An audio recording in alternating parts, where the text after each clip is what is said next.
Good morning, 12th class students. Now let's start with the modern physics of the class 12th physics. इसमें सबसे first unit है आपका, first chapter है आपका dual nature of radiation and matter. So let us see what is radiation and matter. So first of all, radiation. Have you heard about radiation? What is radiation? Example लेते हैं सन का. सन से जो light travel होके अर्थ में पहुंचता है या हमारे पास जो पहुंचता है, it is the form of electromagnetic wave. Electromagnetic wave, it means it is in the form of wave.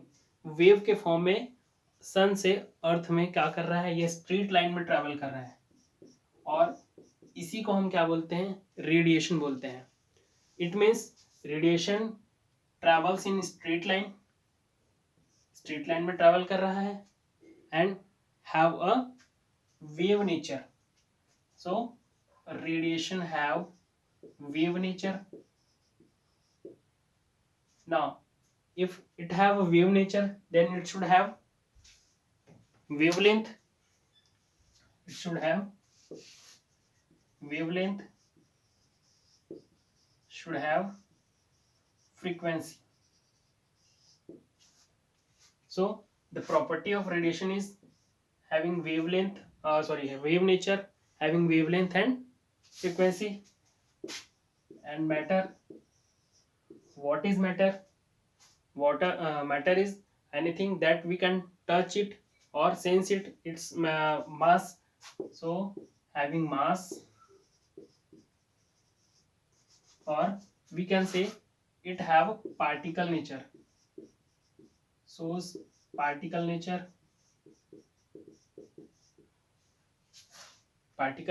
means it have mass. It have mass, and if it travels with velocity v, then it should have momentum. One question arises, हम momentum की बात कर रहे हैं. Momentum is equal to p is equal to m into v. Radiation भी v velocity से travel करता है, क्योंकि यहाँ से ट्रैवल करना स्टार्ट कर रहा है और अर्थ पे पहुंच रहा है. मीन्स किसी ना किसी वेलोसिटी से ट्रैवल कर रहा है. हमको पता है कि लाइट की स्पीड होती है 3 × 10⁸ metre per second. Means it should have also momentum. But where is the mass? अभी तक हमको रेडिएशन का, क्योंकि ये पार्टिकल नेचर है ही नहीं, इसलिए हमको इसका मास भी नहीं पता है.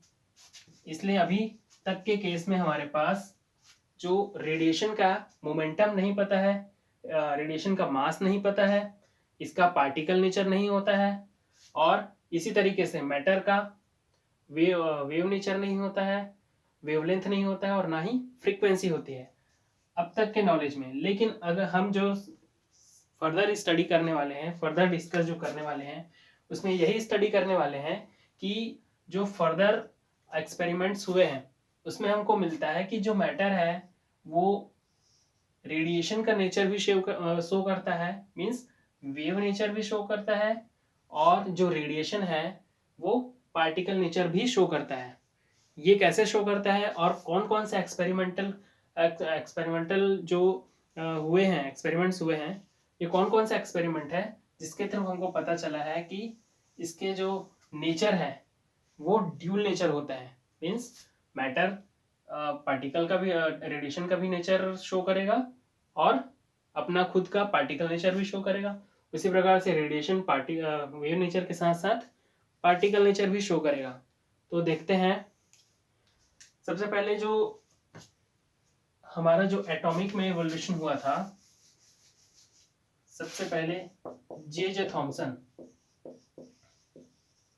इन्होंने एटॉमिक स्ट्रक्चर के बारे में बताया था.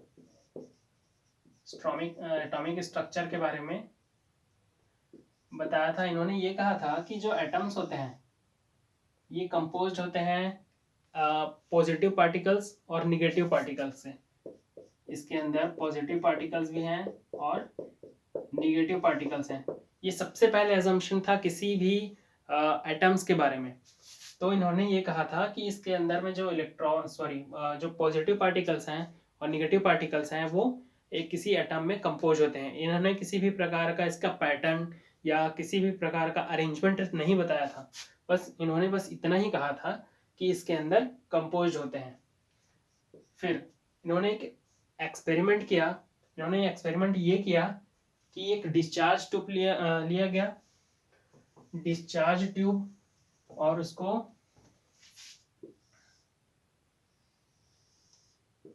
उन्होंने एक डिस्चार्ज ट्यूब लिया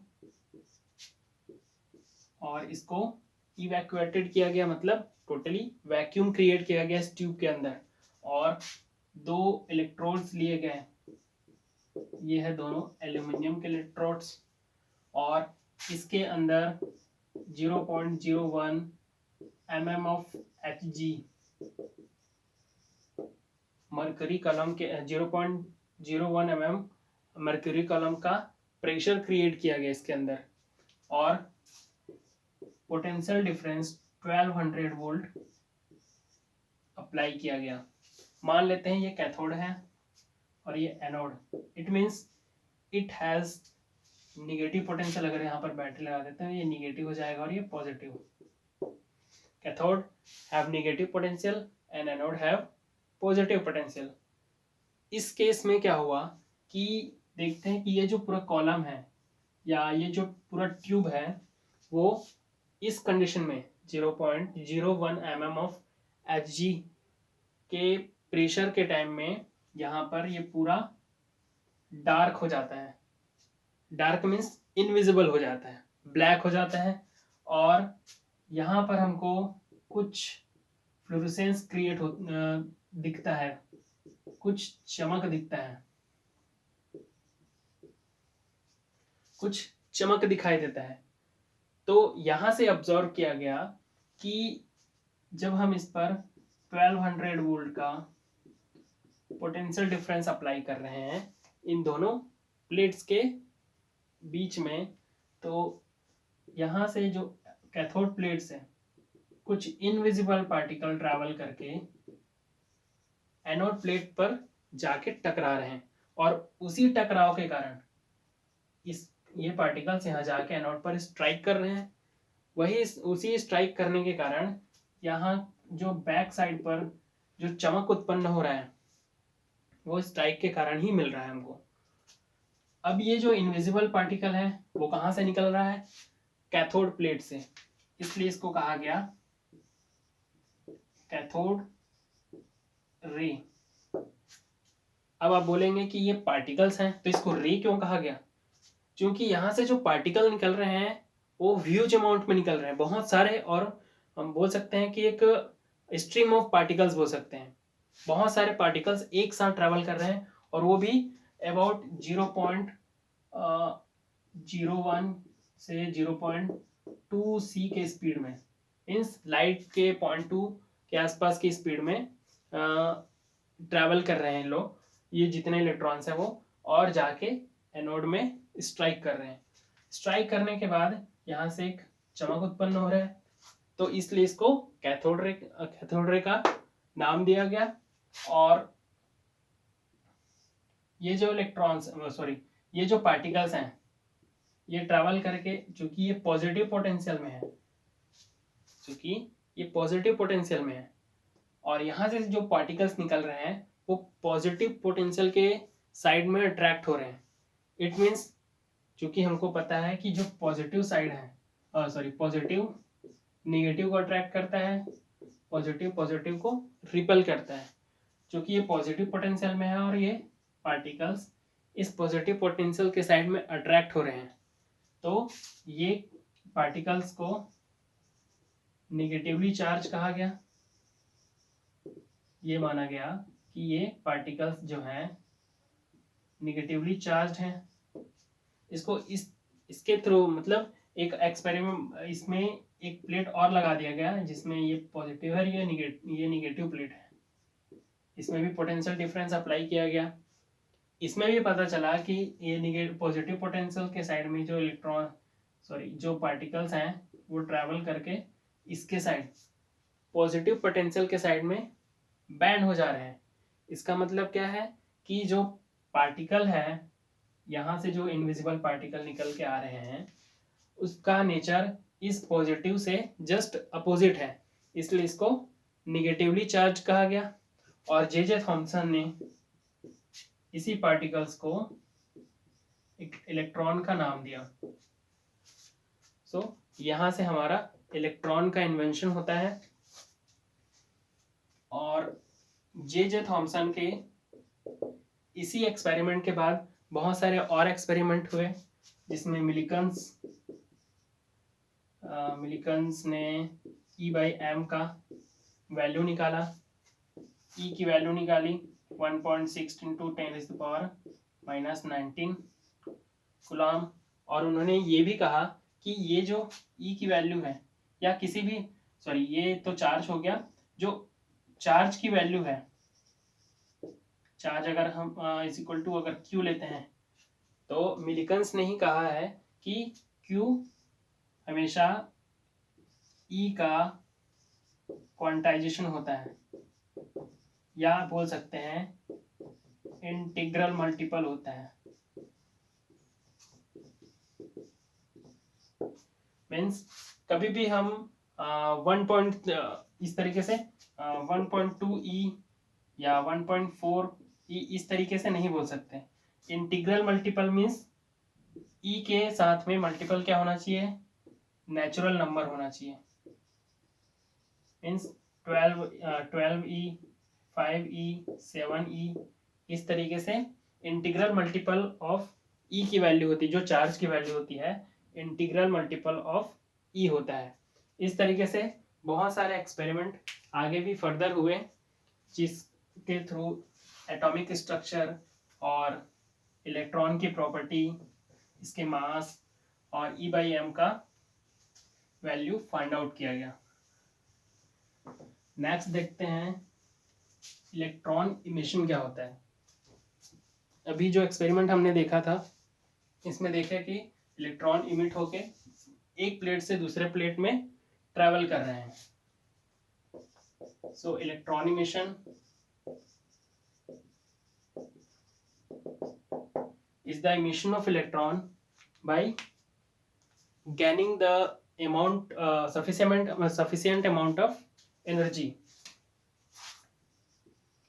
Emission of electron from the surface of a body. Emission of electron from the surface of a body by gaining the sufficient amount of energy. अब ये एनर्जी किस किस मेथड से या किस किस वे में हम उस इलेक्ट्रॉन को प्रोवाइड कर सकते हैं। वे ऑफ इलेक्ट्रॉन इमिशन,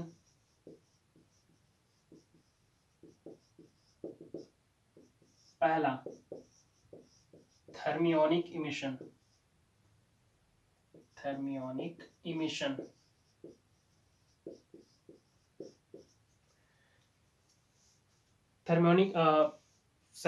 इस इलेक्ट्रॉन इमिशन में हम ये पहले देख लेते हैं कि जो इमिशन होता है जनरली मेटल बॉडी में होता है या मेटल सरफेस में। इसलिए बोल रहे हैं क्योंकि जो मेटल होता है गुड कंडक्टर ऑफ इलेक्ट्रिसिटी होता है। गुड कंडक्टर ऑफ इलेक्ट्रिसिटी इसलिए होता है क्योंकि जब एटॉमिक स्ट्रक्चर ऑफ मेटल की बात करते हैं, तो इसके सेंटर में न्यूक्लियस में प्रोटॉन्स और न्यूक्लियॉन्स कंपोज्ड होते हैं, और जो इलेक्ट्रॉन्स होते हैं वो इसके ऑर्बिट में रिवॉल्व करते हैं, शेल में रिवॉल्व करते हैं। जो सबसे लास्ट शेल होता है इसको कहा जाता है वैलेंस शेल, या इसमें जो इलेक्ट्रॉन्स पाए जाते हैं या इस लास्ट शेल में जितने इलेक्ट्रॉन्स रिवॉल्व करते हैं उसको कहा जाता है वैलेंस इलेक्ट्रॉन। इसको आपने लोअर क्लासेस में पढ़ा हुआ है, वैलेंस इलेक्ट्रॉन। और इस मेटल के केस में जब बात कर रहे हैं तो मेटल के केस में जो लास्ट सेल में या वैलेंस इलेक्ट्रॉन्स जो होते हैं, लास्ट सेल में जो इलेक्ट्रॉन्स होते हैं या ये वैलेंस इलेक्ट्रॉन जो होते हैं वो लूजली अटैच होते हैं उससे, इस एटम से लूजली, इतना लूजली अटैच होते हैं कि अगर हम थोड़ा सा अमाउंट इसमें एनर्जी देते हैं, कुछ अमाउंट ऑफ एनर्जी देते हैं तो अपने शेल को छोड़कर ये फ्री हो जाते हैं। इसलिए जो सबसे लास्ट ऑर्बिट में जितने इलेक्ट्रॉन्स मेटल बॉडी के लास्ट एटम के सबसे लास्ट शेल में जितने इलेक्ट्रॉन्स होते हैं उनको सभी को फ्री इलेक्ट्रॉन्स कहा जाता है। और फ्री इलेक्ट्रॉन्स का मतलब ये है कि वो इतने लूजली अटैच होते हैं उस एटम से कि उसको थोड़ा सा अमाउंट ऑफ एनर्जी देने से वो अपने ऑर्बिट से बाहर आ जाते हैं। लेकिन इन नॉर्मल केस में ये अपने एटम से ही बंधे होते हैं, फ्री इलेक्ट्रॉन्स जरूर कहलाते हैं लेकिन अपने एटम से दूर नहीं होते हैं, अपने शेल में ही रिवॉल्व करते हैं। तो ये इलेक्ट्रॉन्स जब निकलते हैं और मूवमेंट करना स्टार्ट करते हैं तो इलेक्ट्रॉन के मूवमेंट के कारण ही क्या होता है, इलेक्ट्रिसिटी या करंट फ्लो होता है। क्योंकि करंट हमको पता है rate of flow of charge ये होता है, current is a rate of flow of charge, या फिर I is equal to D Q upon D T. ऐसा रिप्रेजेंटेशन आप लोगों ने इलेक्ट्रोस्टैटिक्स या फिर करंट इलेक्ट्रिसिटी 10th में पढ़ा होगा। सो मेटल के केस में जो इमिशन होता है इलेक्ट्रॉन का वो मेटल के केस में होता है सो थर्मियोनिक इमिशन। थर्मियोनिक इमिशन में अगर हम मेटल बॉडी, मेटल प्लेट के ऊपर हीट देते हैं, हीट प्रोवाइड करते हैं या थर्मल एनर्जी प्रोवाइड करते हैं, थर्मल एनर्जी प्रोवाइड करते हैं, so this amount of thermal energy provided to the last shell electrons, जो एटम्स मैंने अभी स्ट्रक्चर बनाया था उसके लास्ट सेल में जो इलेक्ट्रॉन्स हैं वो सबसे पहले कैप्चर करेगा उस अमाउंट ऑफ एनर्जी को, और जितने अमाउंट ऑफ एनर्जी उसको चाहिए होगा अपने लास्ट मतलब अपने शेल से निकलने के लिए वो उतना लेगा और अपने शेल से बाहर आ जाएगा। इसी तरीके से जो मेटल सरफेस में इलेक्ट्रॉन यहाँ से बाहर आ जाते हैं और मूवमेंट करना स्टार्ट करते हैं। सेकंड जो मेथड है या सेकंड जो वे है ये है फील्ड इमिशन। फर्स्ट केस में हमने इमिशन किसके थ्रू करा रहे हैं, थर्मल एनर्जी के थ्रू या हीट की एनर्जी के थ्रू। सेकंड में फील्ड इमिशन, किसी मेटल प्लेट के दोनों साइड में electric field, high electric field apply करेंगे और जो इस इलेक्ट्रिक फील्ड का स्ट्रेंथ 10⁸ वोल्ट मीटर इनवर्स के आसपास का स्ट्रेंथ होता है। इस स्ट्रेंथ के साथ में हम इलेक्ट्रिक फील्ड किसी मेटल प्लेट्स के आसपास या मेटल प्लेट्स पर अप्लाई करेंगे तो इसके पोटेंशियल डिफरेंस के कारण या इलेक्ट्रिक फील्ड के कारण जो एनर्जी इलेक्ट्रॉन्स उस इलेक्ट्रिक फील्ड के कारण उस इलेक्ट्रॉन जो एनर्जी ग्रहण करेगा या लेगा उसके कारण वो अपने ऑर्बिट से बाहर आएगा और फ्री टू मूव, अपने मूवमेंट अपने से फ्रीली मूवमेंट करना स्टार्ट करेंगे। नेक्स्ट थर्ड जो वे है ये है photo electric effect, sorry photo electric emission, photo electric emission. Photo electric नाम से ही पता चल रहा है कि फोटो मीन्स लाइट, इसका मतलब होता है लाइट।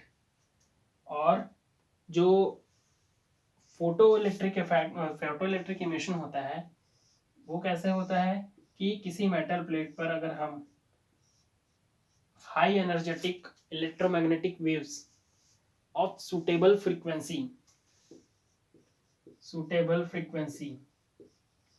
ये याद रखेंगे, सुटेबल फ्रीक्वेंसी का इलेक्ट्रोमैग्नेटिक वेव्स जनरली हम अल्ट्रावायलेट रेज या अल्ट्रावायलेट वेव्स जब किसी मेटल सरफेस पर इंसिडेंट कराते हैं तो ये अल्ट्रावायलेट वेव से एनर्जी लेके इलेक्ट्रॉन्स अपने ऑर्बिट से बाहर आता है और फ्रीली मूव करना स्टार्ट करता है।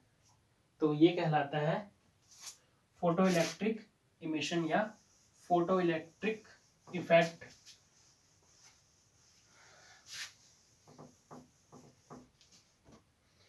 अब यहाँ पर जो मेटल सरफेस है, अगर हम इसको लाइट सोर्स दे रहे हैं या लाइट सोर्स से लाइट इंसिडेंट करा रहे हैं तो ये इसका जो एमिशन ऑफ इलेक्ट्रॉन है वो इसके फ्रीक्वेंसी पर डिपेंड करता है, इसके फ्रीक्वेंसी पर डिपेंड करेगा।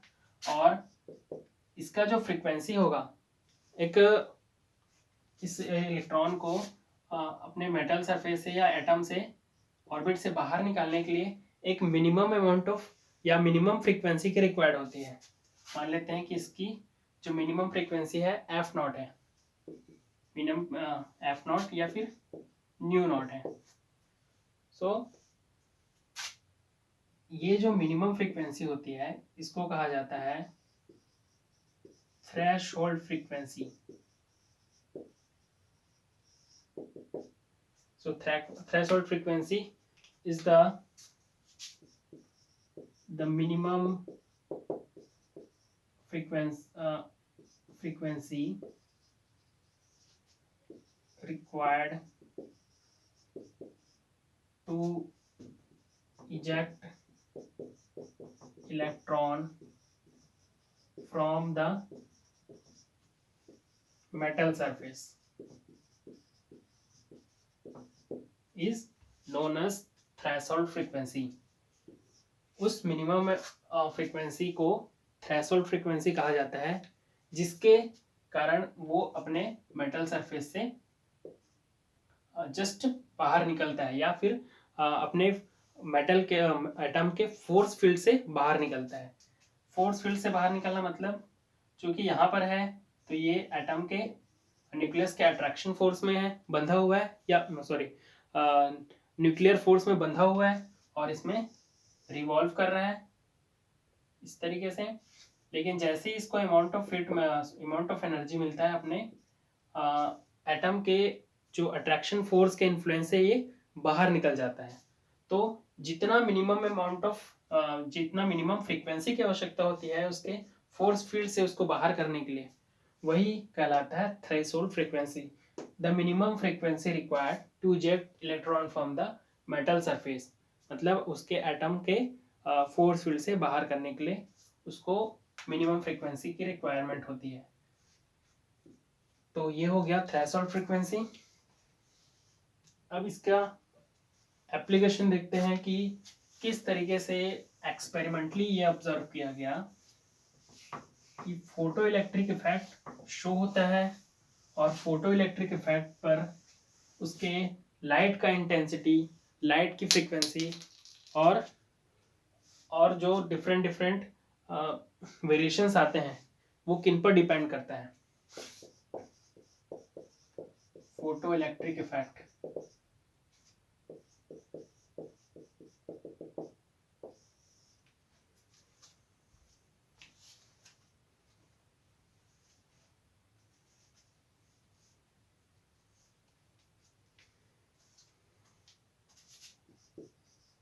the phenomenon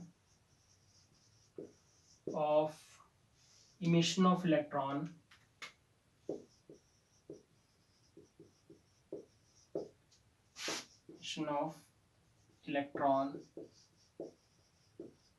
from the surface of metal। Photoelectric effect, जब किसी मेटल सरफेस पर लाइट इंसिडेंट किया जाता है सूटेबल फ्रीक्वेंसी का, तो उसके मेटल सरफेस से इलेक्ट्रॉन इजेक्ट होते हैं और free to move freely movement करना स्टार्ट करते हैं. So this effect is photoelectric effect, the phenomenon of emission of electron from the surface of metal when suitable frequency of light is incident on it. The phenomenon of emission of electron from the surface of metal when suitable frequency of light, या इसको radiation भी बोल सकते हैं. suitable frequency of radiation is incident on it. suitable frequency का suitable इसलिए कहा गया है क्योंकि अगर इसका जो थ्रेशोल्ड फ्रीक्वेंसी से अगर जो हम फ्रीक्वेंसी दे रहे हैं या जितने फ्रीक्वेंसी का रेडिएशन हम उस पर इंसिडेंट करा रहे हैं वो उस मेटल का थ्रेशोल्ड फ्रीक्वेंसी के से छोटा है, तो उस केस में फोटो इलेक्ट्रिक इफेक्ट हमको शो नहीं होगा. इसलिए फोटो इलेक्ट्रिक इफेक्ट शो होने के लिए हमारे पास जो लाइट सोर्स का या लाइट का फ्रीक्वेंसी है, it should be greater than threshold frequency. ये कंडीशन आपको ध्यान रखना है कि किसी भी फोटो इलेक्ट्रिक इफेक्ट शो कराने के लिए हमको जो मिनिमम फ्रीक्वेंसी रिक्वायर्ड है वो थ्रेशोल्ड फ्रीक्वेंसी से ज़्यादा होना चाहिए. So this is the photo electric effect. और ये जो एक्सपेरिमेंट है ये ऑब्जर्व किया गया था हेल्वेक्स एंड लिनार्ड्स के द्वारा. इन्होंने यही ऑब्जर्व किया था कि जैसे ही किसी भी फोटो सेंसिटिव मटेरियल जैसे कि मेटल बॉडी है उस पर अल्ट्रावायलेट रेज देते हैं, तुरंत वहां से इलेक्ट्रॉन इजेक्ट होना स्टार्ट हो जाता है. मतलब जैसे ही हमने इस मेटल प्लेट पर यूवी रेस इंसिडेंट कराया, तुरंत ही वहां से हमको क्या मिल जाएगा, अल्ट्रावायलेट इलेक्ट्रॉन्स इमिशन करना स्टार्ट कर देंगे. तुरंत ही जैसे ही हमने अल्ट्रावायलेट रेज इसमें डालना बंद कर दिया, तुरंत ही इलेक्ट्रॉन निकलना बंद हो जाएंगे. मतलब ये है कि जैसे यहाँ पर अल्ट्रावायलेट रेज तुरंत पड़ते हैं, तुरंत यहाँ से मेटल जो इलेक्ट्रॉन्स है निकलना स्टार्ट करते हैं. तुरंत बंद कर दिया यहाँ से, तुरंत इलेक्ट्रॉन्स हैं वो अपने जो बॉन्ड है वहां से निकलना बंद हो जाएंगे. इस तरीके से तो एक्सपेरिमेंटल सेटअप देखते हैं इसका किस प्रकार से था.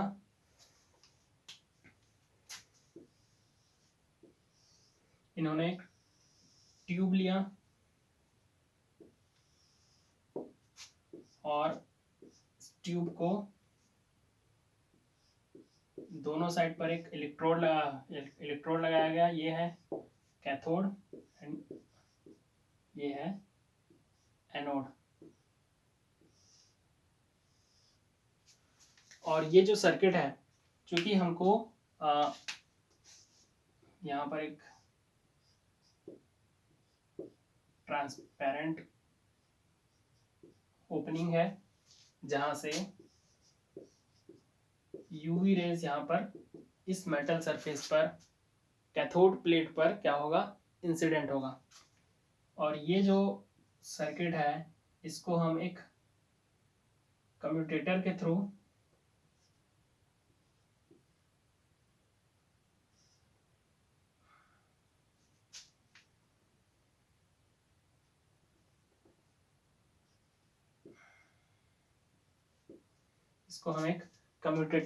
कनेक्ट कर लेते हैं. कम्यूटेटर के थ्रू इस तरीके से कनेक्ट करेंगे कि जब हम इसके पोटेंशियल को जो पोलैरिटी है उसको चेंज करना चाहें तो इसके पोलैरिटी को चेंज कर सकते हैं अपने से इस तरीके से.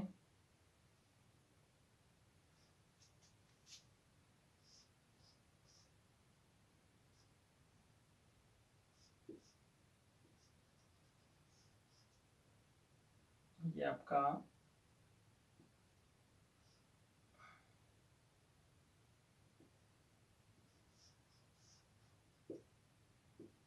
एक पोलैरिटी हो गया। और जब इसको इस तरीके से कनेक्ट करेंगे तो एक सिचुएशन हो जाएगा, और इसको जस्ट अपोजिट पोलैरिटी में कनेक्ट करेंगे तो इसका जस्ट अपोजिट पोलैरिटी चेंज हो जाएगा। यहाँ पर एक अमीटर लगा लेते हैं, माइक्रो अमीटर, और इसके पोटेंशियल डिफरेंस को मेजर करने के लिए एक वोल्ट मीटर कनेक्ट कर लेते हैं इस तरीके से। अब यहाँ से हम देखेंगे कि जैसे ही हम यहाँ पर यूवी रेज इंसिडेंट कराना स्टार्ट करते हैं, जैसे ही यूवी रेज इंसिडेंट कराना स्टार्ट करते हैं तो क्या होगा, यूवी रेज यहाँ पर पड़ेंगे और इलेक्ट्रॉन्स यहाँ से इजेक्ट होगा। क्योंकि फर्स्टली हम ए को पॉजिटिव पोटेंशियल रखे हैं with respect to C, cathode को हमने निगेटिव पोटेंशियल पर रखा है और ए को पॉजिटिव पोटेंशियल पर। तो यहाँ से क्या होगा, इलेक्ट्रॉन्स यहाँ से जो निकलेंगे, क्योंकि हमने देखा है थॉमसन के एक्सपेरिमेंट में कि जो पार्टिकल्स वहाँ से निकल रहे हैं निगेटिवली चार्ज हैं और वो इलेक्ट्रॉन कहलाते हैं। इलेक्ट्रॉन ट्रैवल करके एनोड के साइड में जा रहे हैं, क्योंकि एनोड पॉजिटिव पोटेंशियल पर है। और जैसे जैसे हम इसके इंटेंसिटी को बढ़ाते जाएंगे, इंटेंसिटी बढ़ाना मतलब एक जनरल एग्जांपल अगर हम लेते हैं, ये लाइट सोर्स है, अभी ये ग्लो कर रहा है, मान लेते हैं 10 वॉट का है, ये ग्लो कर रहा है, इस पे हमको जो लाइट मिल रही है, ये जितनी हमको लाइट दे रही है उसमें हमको जितना, मतलब अगर कुछ बॉडी पर पड़ रहा है वो, तो जितना शाइन कर रहा है, अगर इसके पावर को बढ़ा देते हैं, 12 वॉट कर देते हैं, तो किसी बॉडी पर पड़ने के बाद उसका जो चमक रहेगा वो बढ़ जाएगा। इसका मतलब क्या है कि सोर्स ऑफ लाइट सेम ही है, लेकिन वहां से जो रेडिएशंस आ रहे हैं वो किसी पर्टिकुलर टाइम पर हमको बहुत ज़्यादा मिल रहे हैं या बहुत कम मिल रहे हैं या चेंजेस मिल रहे हैं, तो वही उसका क्या कहलाता है, इंटेंसिटी कहलाता है। वही उसका इंटेंसिटी कहलाता है। मीन्स अमाउंट बोल सकते हैं, इंटेंसिटी को हम ये बोल सकते हैं कि अमाउंट ऑफ रेडिएशन, जितने ज़्यादा अमाउंट में रेडिएशन आएंगे उतना ज़्यादा इंटेंसिटी होगा, जितने कम अमाउंट में रेडिएशन आएंगे उतने कम अमाउंट में क्या होगा, रेडिएशन होगा। तो यहाँ से देखते हैं कि जैसे जैसे हम इंटेंसिटी को बढ़ाते हैं तो यहाँ से जो इलेक्ट्रॉन्स है वो बढ़ने लगता है। अगर हम यहाँ से वोल्टेज को बढ़ाएंगे, तो इलेक्ट्रॉन यहाँ से मूवमेंट करना, फास्ट मूवमेंट करना स्टार्ट कर देगा इस तरीके से। तो ये जो एक्सपेरिमेंट है उसमें किस तरीके से इसके इंटेंसिटी में वेरिएशन करने से, इसके फ्रीक्वेंसी में वेरिएशन करने से क्या क्या इफेक्ट आता है, इसको हम देखते हैं। फर्स्ट देख लेते हैं effect of intensity of incident radiation.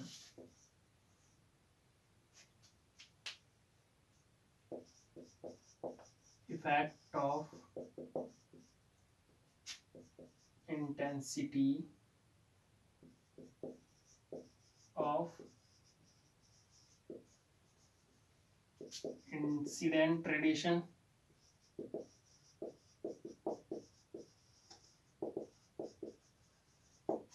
On photo current. यहाँ से जो हमको डिस्चार्ज ट्यूब से हमको जो करंट मिल रहा था, अच्छा मैंने ये नहीं बताया था कि उसमें किस तरीके से करंट फ्लो हो रहा है। एक बार फिर से देख लेंगे कि इस तरीके से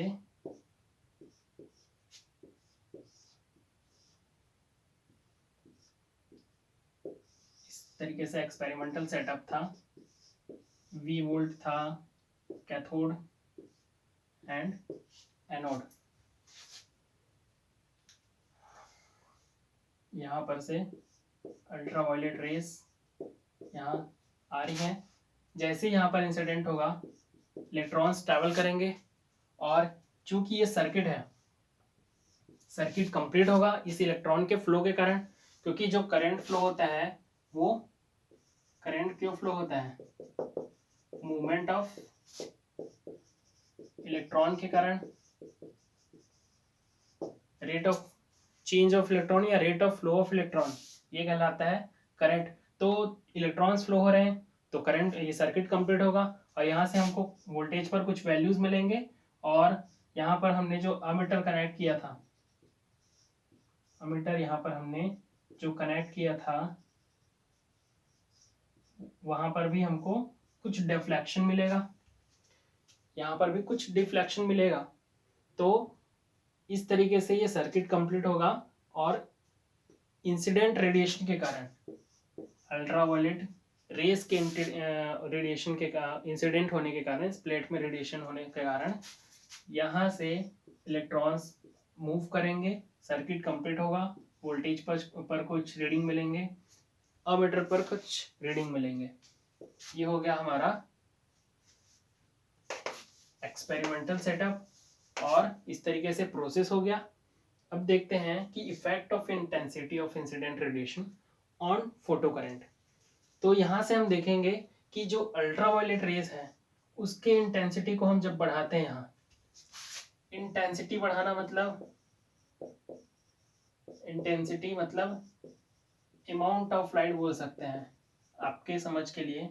अमाउंट ऑफ लाइट मतलब आगे हम पढ़ेंगे कि जो लाइट होता है ये फोटोन के फॉर्म में आता है। जो लाइट जो आता है इंसिडेंट किसी पार्टिकल पर होता है या किसी मेटल सरफेस पर होता है, तो उसके साथ में जो एनर्जीज आते हैं वो फोटोन के फॉर्म में आते हैं। इसको कहा जाता है एनर्जी पैकेट्स। जितनी ज्यादा उस लाइट की इंटेंसिटी होगी उतने ज्यादा अमाउंट में उसके फोटॉन्स आएंगे, उतने ज्यादा फोटॉन्स एक साथ वहां पर इंसिडेंट होंगे। जितनी ज्यादा इंटेंसिटी उतना ज्यादा फोटॉन, जितना ज्यादा इंटेंसिटी उतना ज्यादा photon, that amount of photon incident on the surface of metal. Surface of metal पर इंसिडेंट होने के कारण जितने ज्यादा फोटॉन इलेक्ट्रॉन्स पर, जो मेटल्स के लास्ट ऑर्बिट इलेक्ट्रॉन्स पर पड़ेंगे, उतने इलेक्ट्रॉन्स वहां से इजेक्ट होंगे। Means intensity directly proportional to amount of electron ejected. Means जितनी ज्यादा अमाउंट में हम इंटेंसिटी प्रोवाइड करते हैं या इंटेंसिटी जितना ज्यादा बढ़ाते हैं लाइट की, उतने ज्यादा इलेक्ट्रॉन्स यहाँ से इजेक्ट होंगे, उतने ज्यादा इलेक्ट्रॉन्स वहां से निकल के एनोड की तरफ चलना स्टार्ट करेंगे। इसलिए जो इलेक्ट्रॉन्स होते हैं, चूंकि इंटेंसिटी फोटॉन से कंपेयर, मतलब फोटॉन के पॉइंट ऑफ व्यू से देखते हैं तो फोटॉन क्या होता है, एनर्जी पैकेट्स होते हैं, और इंटेंसिटी बढ़ाने से जो एनर्जी का पैकेट्स है वो भी बढ़ता है, अमाउंट ऑफ फोटॉन्स बढ़ते हैं। तो इंटेंसिटी के साथ में उसका इलेक्ट्रॉन का इजेक्शन होता है, जितने इलेक्ट्रॉन्स इजेक्ट होते हैं उसका अमाउंट भी बढ़ता है। तो यहाँ से हम देखेंगे कि जो यहाँ से जो करंट फ्लो हो रहा है, इस फोटो इलेक्ट्रिक इफेक्ट के कारण जो करंट फ्लो होता है इसको कहा जाता है photocurrent. Current flow due to the effect of photoelectric effect के कारण जो करंट फ्लो हो रहा है वो है फोटो करंट। तो यहाँ से जो फोटो करंट हमको मिल रहा है वो इंटेंसिटी पर डायरेक्टली प्रोपोर्शनल होगा या डायरेक्टली डिपेंड करेगा। क्यों? क्योंकि amount of electron ejected, electron जितना ज्यादा निकलेगा उतना ज्यादा क्या होगा, करंट फ्लो होगा। इलेक्ट्रॉन जितना ज्यादा निकलेगा उतना ज़्यादा करंट फ्लो होगा। तो अगर हम इसके दोनों पॉइंट्स के पोटेंशियल को हम क्या कर देते हैं, फिक्स कर देते हैं। यहाँ पर हम जो पोटेंशियल प्रोवाइड कर रहे हैं सी और ए के बीच में, उसको अगर हम कांस्टेंट कर लेते हैं और किसी एक पर्टिकुलर फ्रीक्वेंसी के लाइट को इस प्लेट पर इंसिडेंट करा रहे हैं, तो उसके इंटेंसिटी पर उसके फोटो करंट का डिपेंडेंसी किस प्रकार से होगा, इस तरीके से इंटेंसिटी, और ये हो जाएगा फोटो करंट। इंटेंसिटी जिस तरीके से बढ़ाते जाएंगे लीनियरली फोटो करंट भी इंक्रीज होते जाएगा।